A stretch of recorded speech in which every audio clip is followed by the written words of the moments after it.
Kevin Hart. Now, you know when Cat Williams said gatekeepers? Yeah. Kevin Hart, I do his podcast. Yes. For your 60th birthday, was there a big, like... I'm not 60 yet, Kev. When is it? When is it? I just turned 58. Just turned 58, so it's kind of, well, basically you're 60. But at the same time, like I said, and me, I'm 56 years old. Damn! There's some intriguing gossip swirling around involving Don Cheadle and Dr. Dre subtly criticizing Kevin Hart. The insinuation is that Kevin's involvement in Hollywood goes beyond acting, hinting at a behind-the-scenes role. Let's delve into what happened.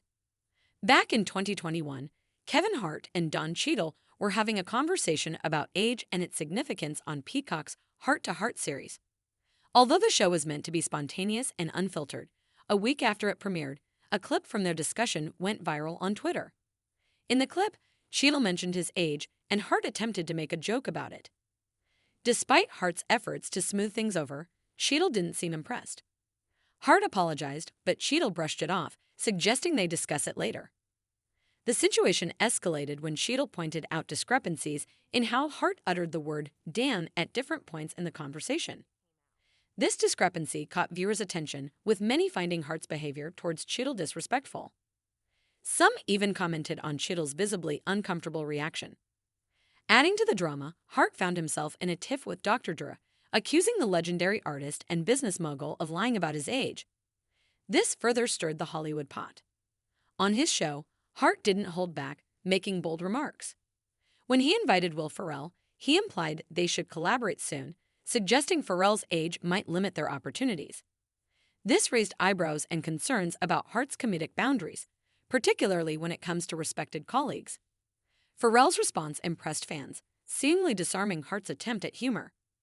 In essence, Hart's comments and actions have ignited chatter in Hollywood circles, prompting discussions about comedic limits and professional conduct. Do work again, Will, because I don't know how much time you got left. And I would love for us to... It was a strategic move that even caught Kevin off guard. However, some argue that Kevin was merely embodying his comedic persona, and the undeniable chemistry between him and Will Ferrell made for compelling viewing.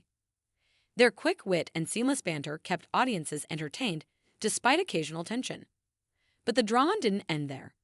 Kevin also found himself embroiled in a conflict with none other than Dr. Dre, the legendary artist and entrepreneur. Kevin dared to jest about Dre's age, suggesting he might be older than he claims. Talk about audacity. More recently, actor and comedian Monique weighed in, hinting that Kevin Hart might be a tool of Hollywood, poking fun at comedians in need. While acknowledging Kevin's past financial support during her hardships, Monique suggested there might be more to his actions than meets the eye. These remarks came during Monique's appearance on Kevin's podcast, Comedy Goldmines, where she was introduced in an unconventional manner. During the podcast, Monique also addressed her issues with Oprah, Tyler Perry, and Lee Daniels, whom she felt owed her public apologies. Kevin offered to mediate with Perry, but the offer was rebuffed. Instead, he pledged support for Monique's projects, only to have his manager allegedly retract the support later on. Efforts to reconcile fell flat, leaving a rift between Monique and Kevin. Monique also had grievances against The Breakfast Club, recalling a tense interview in 2018 where she was criticized by Charlamagne Tha God for boycotting Netflix. However, when the issue was resolved, Monique felt the show didn't offer her the same support she received during her criticism. Interestingly, Monique isn't alone in calling out Kevin Hart. Just a month earlier, Cat Williams criticized Hart's rapid Hollywood ascent during the same podcast. Williams questioned the authenticity of Hart's success, using the term plant to describe someone who seemingly achieves overnight success without enduring the typical struggles of a stand-up comedian. Williams delved into inconsistencies in Hart's narrative, challenging the notion of overnight success. However, Hart addressed these rumors in a 2014 interview with Oprah Winfrey, emphasizing his 8 years of dedication in the entertainment industry. He acknowledged learning from comedy legends like Eddie Murphy and Chris Rock, stressing that his success was the result of relentless pursuit and learning from those who paved the way before him. In essence, while criticisms abound, Kevin Hart stands firm in his belief in his drive and determination as the keys to his Hollywood success, despite challenges and controversies along the way. He argued that he had observed individuals controlling access to opportunities, using Hart's alleged role in Tiffany Haddish's introduction to the industry as an example.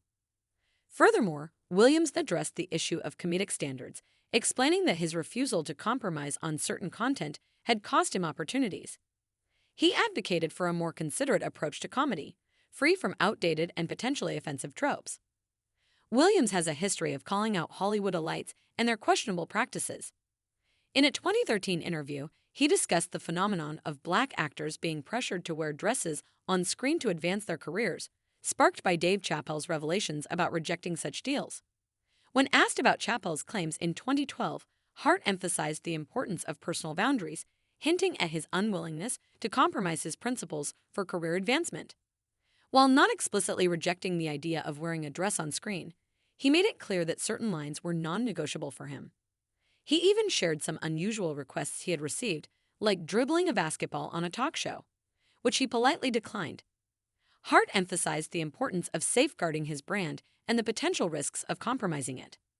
However, just a year later, Hart appeared in an SNL skit wearing a dress, drawing sharp criticism from fans. Some accused him of betraying his principles, arguing that he had contradicted his earlier stance. Cat Williams seized this opportunity to reignite the feud, suggesting that Hart's actions on SNL were part of a larger pattern, insinuating that Hart was willingly conforming to industry norms to secure fame and fortune. Williams believed that Hart's success shielded him from criticism, as many comedians before him had worn dresses in movies like Big Mama's House. He didn't directly attack Hart, but subtly questioned the choices made by comedians striving for mainstream success. He hinted that some entertainers, including himself and Dave Chappelle, were willing to challenge the status quo and might never achieve the same level of fame as Hart. The feud intensified when Kevin Hart, fed up with Williams' insinuations, unleashed his frustration during an appearance on the Breakfast Club radio show. Hart hit back hard, accusing Williams of evading responsibility for his actions, particularly his legal troubles and substance abuse issues. He argued that Williams had squandered opportunities and posed a risk to studios, leading to a decline in his career. Hart squarely blamed Williams for his choices, emphasizing that he had worked tirelessly for his success and hadn't compromised his principles. According to Hart, comedy was serious business and success came from hard work and dedication, not from yielding to industry pressures.